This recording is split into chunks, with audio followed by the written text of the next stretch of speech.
Hello and welcome back to My Mom's Basement. It is Robbie and Clem, and we are here for a quick hitter if you're watching on YouTube, or half of the podcast if you're listening on the podcast feed for The Last of Us, episode 7 last night. I would say this was the most controversial episode of The Last of Us. It aired on HBO, and this was Ellie's flashback. So we got to see a lot of her story. Initially, when they went back, spoilers for The Last of Us and whatnot, I was like, oh, we're going back to Ellie's life before the apocalypse. And then it clicked like, oh, wait, she didn't have a life before the apocalypse. This is her life. Yeah, and even like her story, I feel like everything before this was probably pretty gray and bland. Like there's probably some big moments, but they'd have to do a lot of jumping.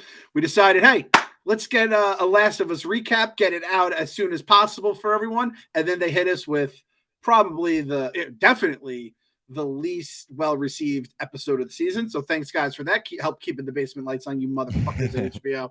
But nonetheless, we're here to celebrate. What are we here to celebrate? This is the beginning. Last night, Sunday night, February 26th, marked the beginning of Pedro Pascal month. That's right. This motherfucker is going to be living on our screens twice a week for at least the next month. I think that basically lines up to 4 weeks between Mando and The Last of Us. So shout out to Pedro Pascal, who is probably collecting big fat paychecks. His agent's probably just having the time of his life. Like, buddy, we hit this one out of the park. I think we're going to agree on this.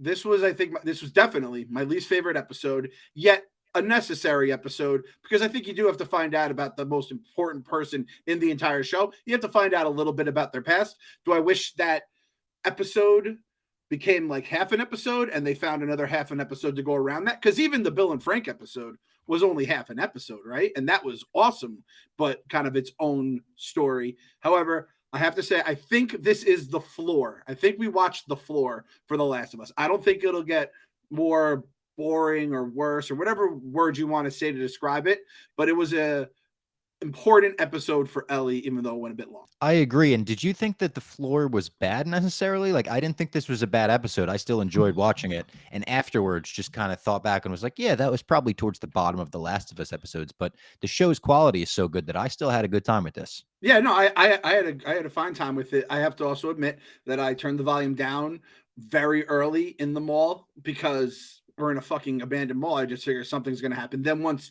the dude's eye opened, I was muted from basically there and out. So I missed basically 90. I had to look up the song they were dancing to then see, because I'm reading the closed captions.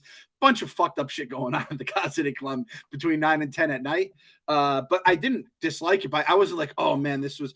There have been episodes of TV shows that I really liked that by the end of the episode, I was like, that was a real waste of my time. I don't feel like this was a waste of my time. Still a perfectly fine episode. But yeah, definitely it left you wanting some more. So we'll just leave it at that. And again, like, this is based on a video game. This all happens in the video game. And I think the video game, shout out my guy, heavy spoilers for telling me this, there's more action in the sequence of the video game. I think if they went more action here, they could have probably had a better show, except for some reason, the goddamn assholes at HBO set the difficulty to easy for this, and we just don't see any goddamn clickers, zombies, infected, whatever you want to call them. So we got just one dude. If we turned it up to medium, it probably would have been a lot more fun. If we turned it up to hard, shit would have been flying everywhere. Motherfuckers would have been like driving helicopters into that mall. I feel like the one dude in the mall was actually scarier than an entire horde or an entire group of zombies or infected, clickers, whatever you want to call them. That one shot where they just panned out from the arcade and slowly went into the mall and into that other store, the American Girl doll store, whatever it was. Yep. Creepy dolls everywhere. That guy Vecna is on the wall with his fucking tentacles. That shot was worth the entire weight of the episode alone, because oh my god, I got chills thinking about it. I was like, this is the scariest thing I've ever seen in my life. And then it wasn't like, even when he showed up later on in the Halloween store, it wasn't as scary as it was like an oh fuck moment. We gotta get rid of this guy. We got to neutralize this threat. But man, that pan out I loved. Yeah, I agree with that. And when there is just one guy that you know is probably going to cause the mayhem, you're just like, all right, when's he going to come? Instead of one guy and then another guy and then another guy. But like you said, fine for what it is. So I heard someone said this online. I forgot where I saw it. And I think it's a good way to put it. The Last of Us isn't a quote unquote zombie show, it's a survival show. So if you think of it in that thing, it's like there's not a lot of zombies. Well, it's a survival show. Again, I think by this point, I've heard enough times during like the recap pods or YouTubes by people who actually know what they're talking about from the game. They say there usually is more action in the game. They've definitely toned it back a bit. I'm sure we're going to get some coming in the future. And we'll be like, man, I wish we could have just had our hearts broken every week. It was a lot easier back then. But you don't always know what you have till it's gone. So let's get into it. I'll go through it with some of the notes that I took throughout the episode. In the beginning, we see that stab wound, and I knew they were going to show it. I was like, oh, don't show me the stab wound. I hate seeing the stab wounds. You know, television makeup artists have perfected that at this point, too. Just seeing like a gross wound where they press down on it, more blood comes out. Oh, it makes me a little queasy every time. I never was like a queasy around blood guy, you know, growing up a wrestling fan. But now I see it in TV shows, stab wounds and shit. I hate it. Bob, what sport is your big sport that you cover here at Barstool? It's mixed martial arts. Yeah. And what sport is most likely to see like a wound that's just gushing blood in it? It's probably mixed martial arts, Clem. It's probably MMA, UFC. It's different, though. Like, you don't get a stab wound in your belly in mixed martial arts. Like, I would rather see, like, a guy's eyebrow get sliced open. And I know, all right, plastic surgeons backstage are going to slice that up. Ellie with their fucking little yarn upstairs is going to stitch me up. Like, oh, my God. Even watching that later on to skip ahead, like, when they actually show the stitch, I said out loud, I was like, oh, don't show me the needle going into the skin. I don't need to see it. I don't need to see it. And then they showed it. I knew they would.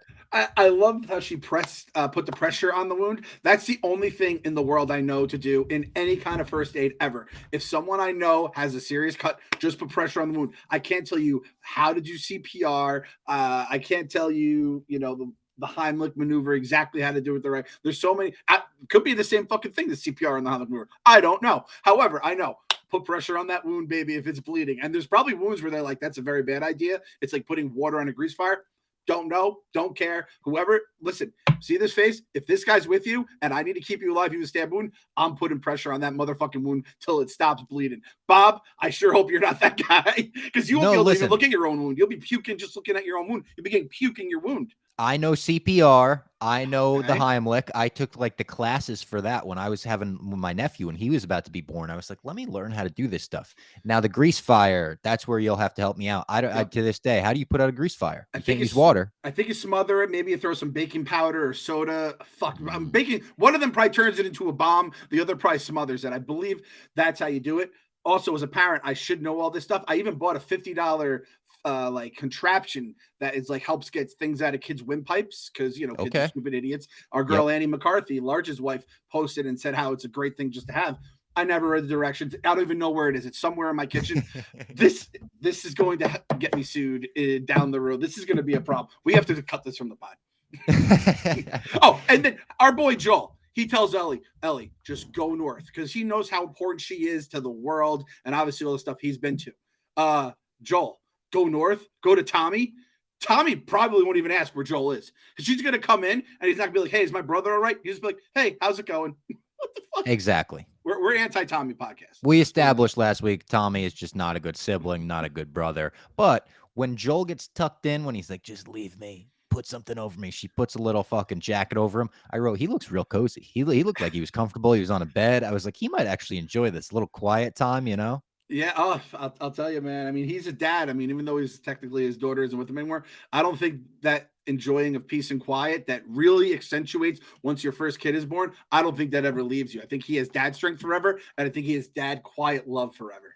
Ellie's got sweet posters in her dorm, classic like college dorm look. Her and her roommate, who wasn't there at the start, her roommate had gone away. Riley, we didn't know where she was or what her deal was. Ellie actually gets into a fight because of it at first. I thought maybe this was like a dead friend that someone made fun of, but she gets into a fight, goes to the captain or corporal, whatever he was. Captain, I was trying to figure out, I was like, is that corporate? CPT had me so confused. And then I have these spoilers to captain. I was like, there it is. He's like, I'm not going to throw you you in the clink. That doesn't work. I've thrown you in the clink 3 times. Like, just go back to what you're doing. And he gives her the Walkman too, which I was like, shit, with the Vecna comparisons, with the Walkman. I Ooh. wonder if The Last of Us, it's not like they ripped off Stranger Things because they're doing it from a video game that came out before Stranger Things. But I wonder if the creators saw all of that in season 4 and was like, fuck, there's a little similarity there. Yeah, shout out our girl Ellie for just like eating like 3 bids in the hole too, and to the Yeah. point it doesn't even work on her. It's like with like when Sienna was young, we used to give her time out, and she would be straight for like the next 6 months. She wouldn't, get in trouble. AJ, he's like laughs at it. He's like, "Up, you come and time out with me, man. Let's just hang out." So there's certain people, and shout out to the captain for realizing that. It's like, what are you gonna do by taking away her Walkman? But I do think that is painting the picture of that. Like Ellie is like someone who has to kind of be led that way to becoming a leader, but she's going to be a good leader when she gets there. I had to ask my guy Bob here, little generation gap. I imagine my guy Bob never had a Walkman. Did you have a Discman growing up though? Exactly. I never had a Walkman, but I had a Discman. I used to bring it to summer rec. My mom like ran summer rec for our town one summer, and I'll never forget bringing that Discman every single day. And like the older kids thought I was cool because I had like some cool CDs from my older brother and sister. So I was always trying to like impress them with like a cool CD I brought in that day. The Discman still kind of gives me bump. Even I'm like a little. I think I had maybe a Walkman for a few years, but I had a Discman pretty early. The Clems, my dad's a big music fan, so he made sure I was taken care of with the Discman pretty quick. And people forget, man, these goddamn kids these days with their phones or however they listen to their music. That shit, you had to get one that I remember was like anti-shock protection because if you hit a bump, Yeah. you then would skip, and then God knows if you keep skipping. So there was real problems. I'm telling you. You think this Last of Us world is tough? Wait until you were back in the Discman age. Listening to music was no fucking walk in the park. We meet finally Ellie's roommate, Riley. She climbs in through the window. And my first note, and I swear I wrote this the second she climbed in through the window, just met Zendaya's sister because she plays Zendaya's sister on Euphoria. Oh, just met Zendaya's sister. Rest in peace to her. You just got to know it's coming, right? My first note, Riley is big dead. We've learned our lessons, Last of Us. I didn't even think about like becoming like falling in love with Riley as like, I just love this character so much because I know she is dead fucking meat because they're gonna just like the little notes they're hitting. They clearly have a friendship. And you're like, I'm supposed to like this person. That means they're dying in probably some really fucked up circumstances. Exactly. And it was another one where, like Frank, they took another HBO show, an actor from that. So this one was, like I said, Zendaya's sister from Euphoria.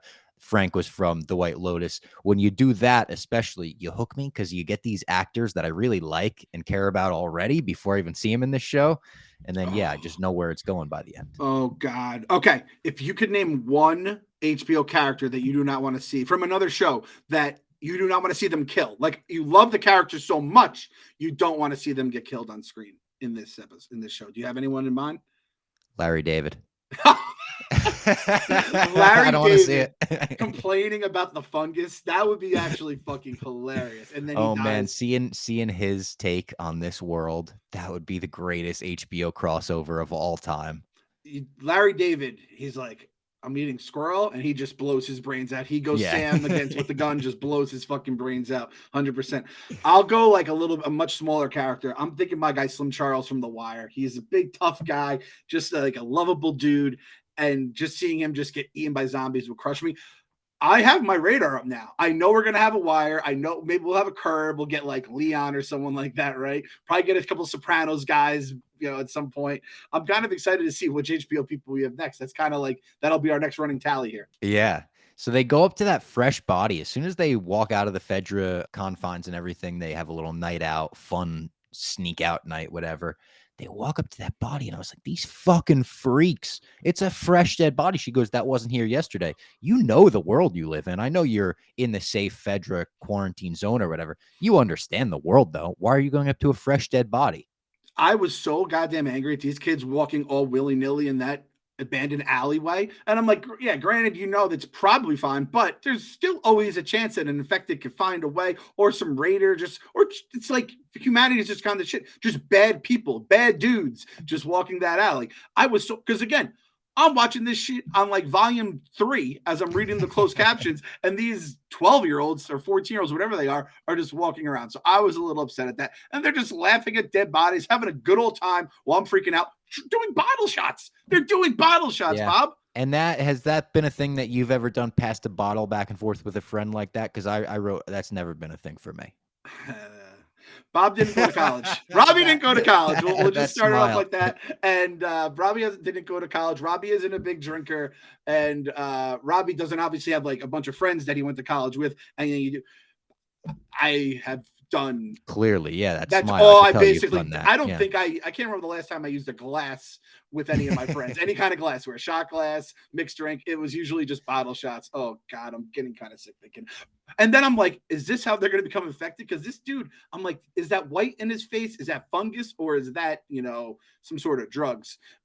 I think Robbie has the drug stuff covered more than I do. Not those drugs, not pills. No, with heavy pills and shit like that. No pills or no injections or whatever. No, we're not sharing needles. That was the other thing. I was like, are they going to get an infection from sharing a bottle or whatever with this guy? Yep. Obviously not. And they have the discussion here of FEDRA versus Fireflies. Riley wants to go off, join the Fireflies. She already has, essentially. And she calls FEDRA fascist dick bags like 100 times this episode. I was like, that's her favorite curse, dick bags. They go to the mall. My first note was malls and zombies are just a hell of a combo. There's a Left 4 Dead level, a classic one where they're in a mall. And I know that map like the back of my hand to this day. I haven't played it in 10 years, but it's just one of those video game maps for me. The mall did look awesome when it was all lit up. And the first thing we got was Electric Avenue with the electric stairs, which she was like, this is the first wonder of the mall. Oh my God. I was like, all right, this is a fucking good time now. The look of the mall, A+, 10 out of 10. Like the actual aesthetic, the neon lights and everything, that was so cool to look at and just watch. It was a mall from 2003. I'm actually like trying to figure out how they did all that, because my note was, what the fuck was Raleigh's plan? Like, we're Great Night just hanging out with dead guys over that are junkies or doing bottle shots. And then I was like, oh, this is now the mall episode, because I love malls so much. Going to a dying mall in 2023 makes me so fucking sad, because it's a different world now. Fucking Bezos and the internet has just crushed all this goddamn shit. I love that you go to a mall and you're like, fucking Bezos. Fucking Bezos, goddamn it. Because it's like, I would buy this, but I know it's like 80% off if I go on Amazon, and it'll be at my house before I even get home from this goddamn dying mall. I saw DMX at a mall. I had the great time. You did. Food courts. Think about where you have like 6 just awesome chain restaurants or whatever you want to call it at a mall. You have Auntie Anne's, which just makes everything smell good. You have your just stores, Spencer's. We all had the music stores. We grew up with The Wall, I had Camelot. Everyone had their things. Mallrats is a great movie. And absolutely. It is. I just rewatched it last week. I showed it to my girlfriend for the first time ever. She loved it. I'm going to tell you this. This is, I don't think this is a hot take. That's my favorite Kevin Smith movie. Is that a hot take? I don't think it's a hot take. I think it would have been in the 90s, because it was one of those where when it first came out, people kind of shit on it. But then I think as soon as the VHS came out, it became a cult classic, much like Clerks, to be honest. Yep. And I just watched Clerks 3 on the plane ride home after you had mentioned it, which again, it's heartstrings. It hits heartstrings. I'm just going to leave it at that. And I liked Clerks. I love Clerks. Dogma, there's a lot of other Stay and Silent Bob Straight Backs on there, but I think Mallrats. So I love malls. And the one good thing about malls right now, Bob, this doesn't mean as much to you, it means a lot more maybe to your brother. They have like every mall has just one place where it's like an indoor playground for kids, and it'll be like, give us $20 and you can come here the entire day. So you want to go shopping, you want to go have, lunch at fucking Chick-fil-A, do that, come back, whatever you want to do. It is the best thing on earth. And on weeks like I just had where the kids were home, everyone just goes to the mall and just gets some energy out. So shout out to the mall. Shout out Riley for bringing us there. And the escalator. That's the first time, I think we all we may not remember, but I could see it in my kids. The first time they were on an escalator, like, holy shit, this is the greatest thing ever. And indoor malls like the ones in Boston, I think those are the coolest ones. I wish we had them in the city. You know what I mean? Like the ones that kind of just go for blocks and they kind of go indoor and outdoor. The ones like, in the burbs here, we just kind of have your typical like square malls where you just kind of go around and shit like that. So I just wish we had better malls. I always love the ones in Boston in particular. I don't know if Chicago has them. I know LA has some pretty sweet malls as well. The mall episode. That's what I'm calling this. Guys, we're making chicken salad out of chicken shit. They didn't give us the greatest episode. So we're just going to relive some. What's your favorite What's your favorite mall store ever? Is there a number one in Bob So Fox? that this kind of goes into my next question. I was going to say Riley hides out in the food court, which I thought was a weird place to make your bed and everything, like where to sleep in the mall. Yeah. I was going to say, where would you sleep in the mall? And that kind of goes into like my favorite mall stores. Like there usually will be a mattress store, like one of those Sleep Number stores or something like that. But I Ooh. was thinking a Brookstone would be cool because they always got the bed in the back. They got some massage chairs in there. I don't know what the coolest store in the mall to stay in would be, though. The '03, so '03, Brookstone was thriving. I don't know how they were Yeah. thriving. They at least made it appear like they were thriving. They were probably racking up debt and bills, but people go in, use the chairs, the massagers for like 10 minutes, and then leave. And I guess if like 1 out of 1,000 people buys that chair, they're then sick. Because I remember it was a Yeah. shitload of money. Brookstone's, I actually do think is a good guess. I always love Spencer. And again, you could just look at the posters. I could still hear the clanging of the The posters clicking of as the you look. posters. It Yeah. always smelled like incense or whatever, probably because people were legitimately smoking weed. As I think about the people that worked at Spencer's back The in the employees. day. Yeah. Yeah, I feel like some What black. about like a Macy's or a J.C. Penney too? You know what? You If go with that's in the mall, those are kind of confusing, mazy, which you could feel safe in there. Yep, your big department stores. It's a bookend. You could probably just like get in the vents, maybe like set up shop in a guy's office. So yeah, I think a Macy's is probably a Sears too, because Sears you have some power tools and shit. You probably get Yeah. crazy with the Sears. True. You could rig that up like Home Alone, like your Kevin McAllister house, essentially.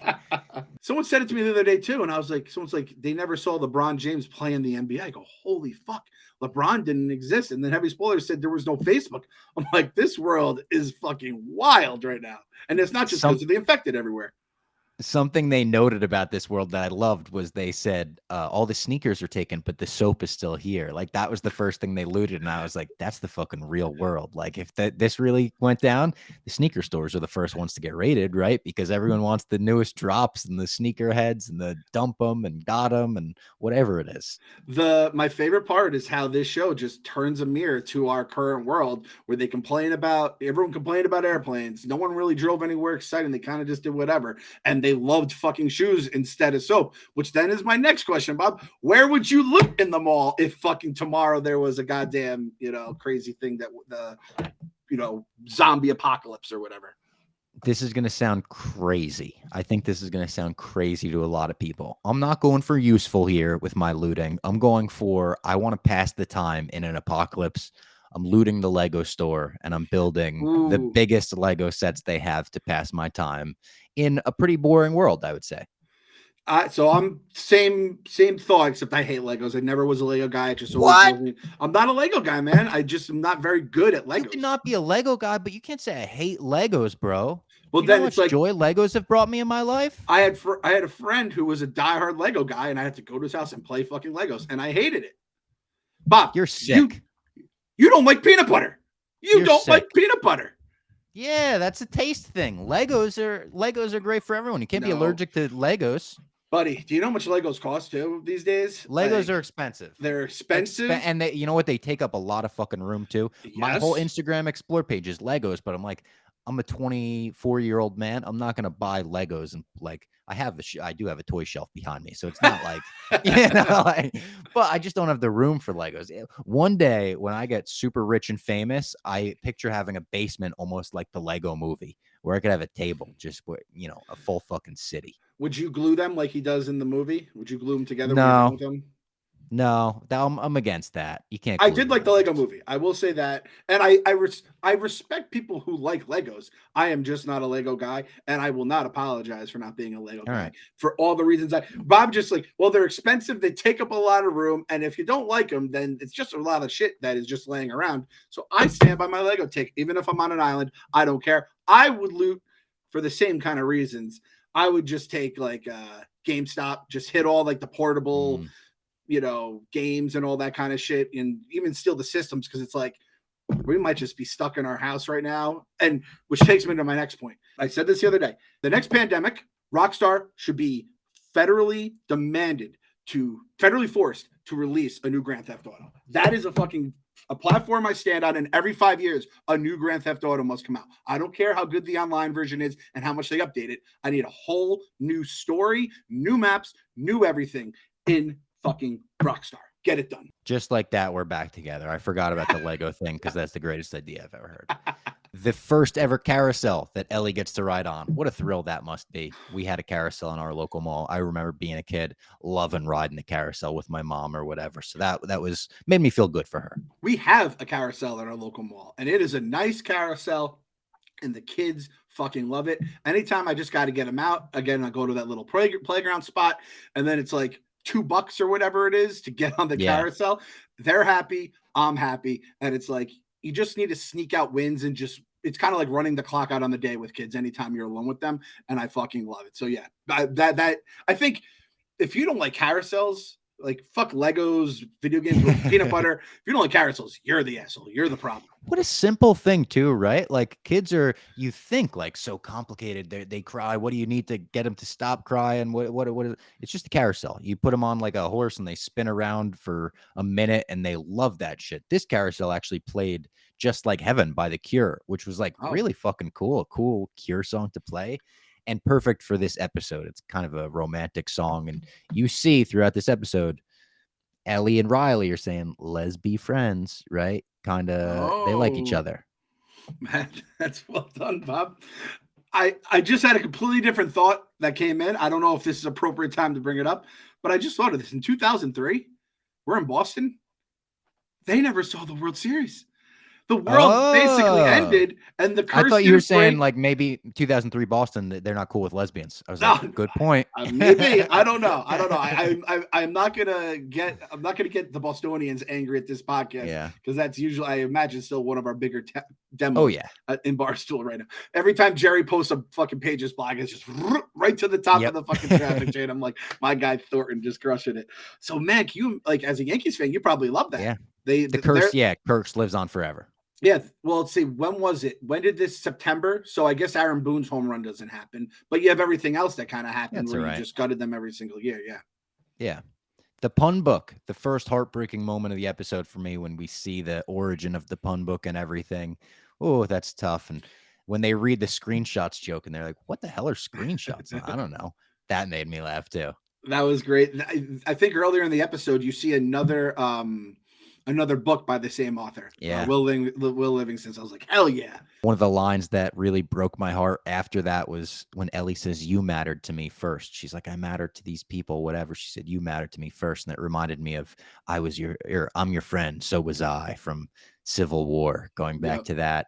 And then they go into a Halloween store and they play around with these masks. They put them on and dance. I was thinking there are certain masks that have to be so hard to explain to a kid that didn't know the real world, that didn't live in the world pre-apocalypse. Like some franchises where they're like, the fuck is that? And you're like, Shrek. Oh, wait, he's an ogre.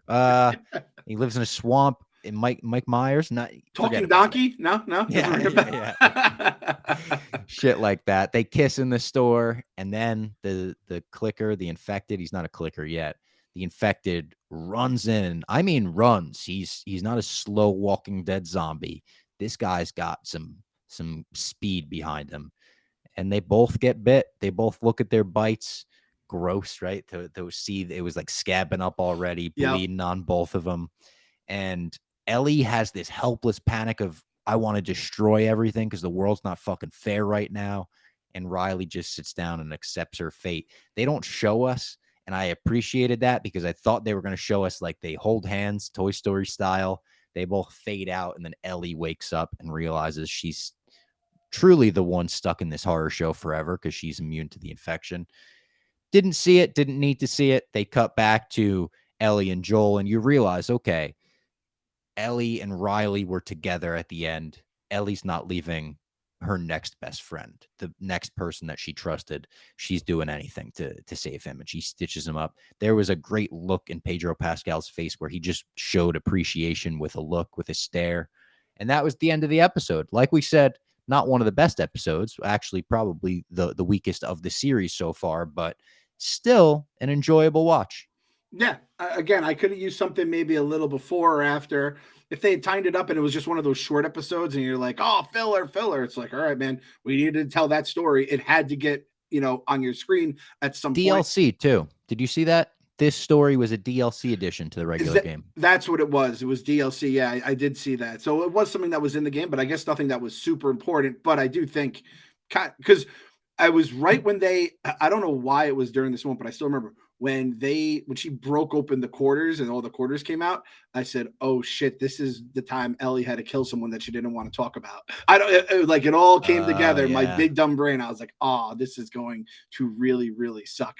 But my notes here, it said kiss, bite, and it's like the highest of the highs you do with your mouth, and the lowest of the lows in this fucked up world that they live in. And even when she's talking about, she's like, "I belong to a family. You don't know how that feels." And I was like, "Damn, man, we're hitting motherfuckers right in the feels right now." And there was a line. Let me see if I can pull it up here. I said it should become the new official motto for Mets fans here. Where is it? God damn it. We can be all poetic and lose our minds together. I just love that was their line of the episode. That was very well done. And also like things like photo booths. I thought that was cool. Just bringing it back. Me and Large had a little photo booth at when we went to see Avatar together. It was very cute. Photo booths are just a fun ass time, man. And arcades too.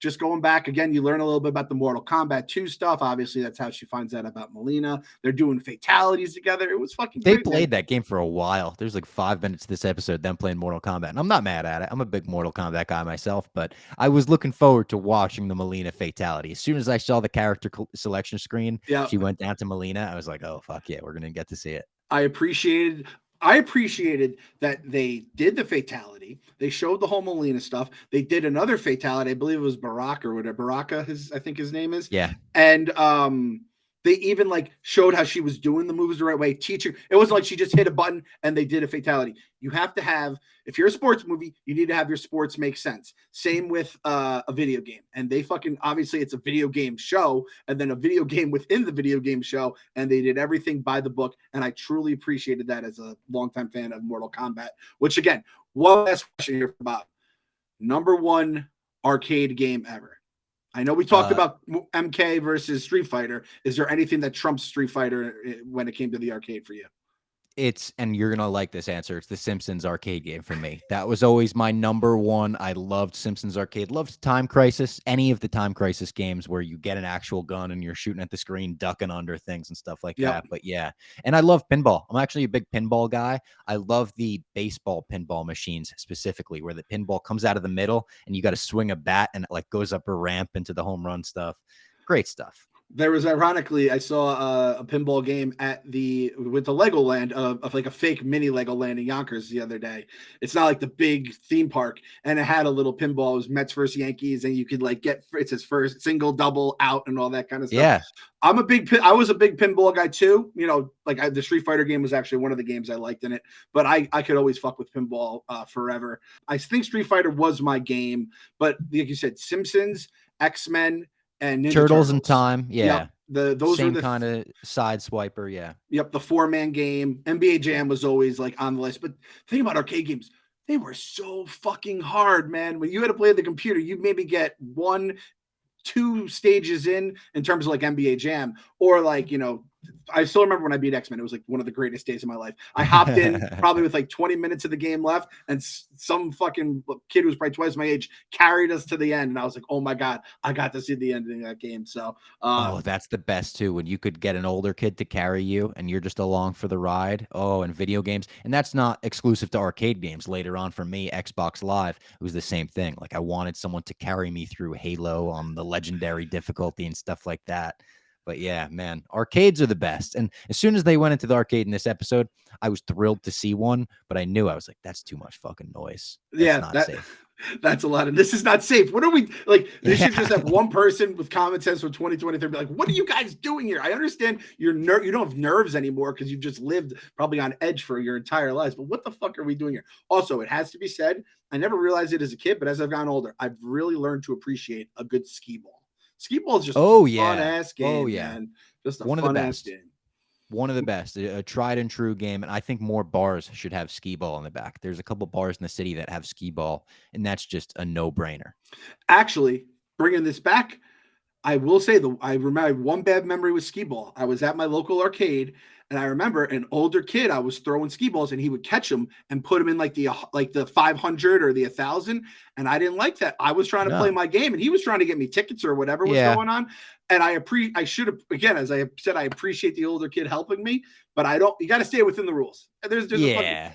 and then the last thing, I'll end with my arcade rant on this.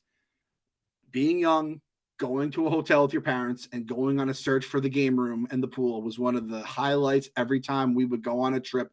And if they had a game room and if they had like Turtles in Time or whatever, I still remember we went to Killington skiing and they had, I believe, Ninja Turtles and X-Men. And it was just like, fuck yes. And there was what was it? WWF Stars. It was Superstars. Yes. Yeah. Yes. They had that too. I could still Great smell game. the game room in my mind. So man, game rooms are the best. Arcades are the best. I hope that I would love to see that make a comeback. Anytime you're at like a bar, you have a skee ball in the back, or there's like a barcade and they have a bunch of different games, you will get my business over any of the other bars in the area 100% of the time.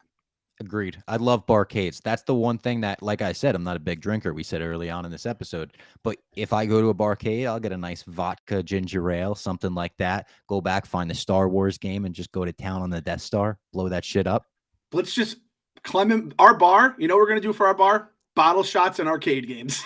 Just Dude, give a person we could open a bar, my mom's basement. People would come, fun games. We would have fucking TVs constantly playing the original trilogy or some shit. Like we would run a fun bar, Clem. In our retirement, that's what we'll do. Yes, every Sunday night we're gonna have the HBO Sunday night show of the week, right? Because that's gonna always be the biggest show. All right. I know we know a few guys who just became rich, but we know a guy who's come in this basement a few times, and he infamously wanted to open his own bowling alley with coconuts as the balls. That was KFC's thing. Kevin, we have a pitch for you. We're going to take that idea and just let us handle the arcade part of it and the bar part of it. You could do everything else you like. I always love that idea. I always wanted to, my retirement plan was always to like do a mini golf course. I always think I'd love to be the old guy giving out the thing, having fun with the kids as they give them the ball in the club. But I think we can make this work. The barcade, my mom's basement. I think so too. I think that's a great idea. If you made it to the end of this Last of Us recap, make sure you leave a comment, like the video on YouTube as well. And if you're listening on the podcast feed, stay tuned for some Mandalorian talk. I can't wait to talk about the Mandalorian and get into season 3, because next week we're going to be in Disney and Star Wars land ourselves. It's going to feel like we're in season 3, Clem. This is the way, man. Pedro Pascal month. We are in it. Hashtag my mom's bar. If you made it all the way to the end, hashtag my mom's bar. Throw it to us. Let us know you guys made it. I really appreciate it.